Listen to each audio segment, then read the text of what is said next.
On se retrouve chez Collègue Édition pour notre question de la semaine avec Patrick. Et Patrick, cette semaine, on parle un peu des cartes de d'autres sports. On a beaucoup parlé des cartes de hockey depuis le début de la saison, mais il y a un marché pour plusieurs cartes sportives et pas nécessairement au hockey. En fait, le hockey, est-ce que c'est vraiment le plus gros marché de cartes sportives? Malheureusement non, parce qu'évidemment, le hockey se limite un petit peu au Canada, aux États-Unis.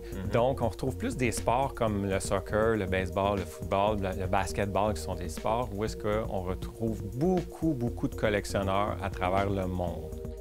Et on se demande donc cette semaine, en 2020, lequel de ces sports a eu la hausse la plus significative dans la vente de ces cartes?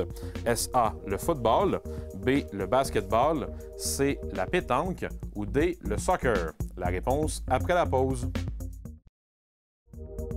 On se demandait avant la pause lequel de ces sports a eu la hausse la plus significative en 2020 au niveau de la vente de ces cartes.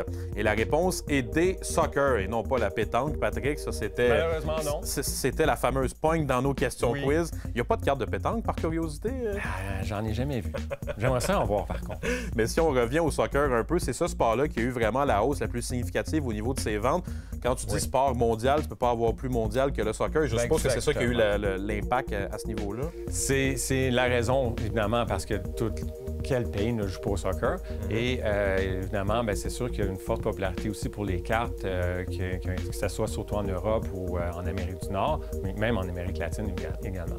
Mais je voulais ajouter souvent aussi, c'est qu'on retrouve des cartes qui se vendent à plus d'1 million de dollars dans les autres sports. Ce qui est au hockey, on se limite à Wayne Gretzky à date. En fait, c'est la seule, Wayne Gretzky, celle de 79-80, qui peut aller chercher ce genre de montant-là et encore, ça serait très rare. Exactement, oui. Merci beaucoup, Patrick. Merci.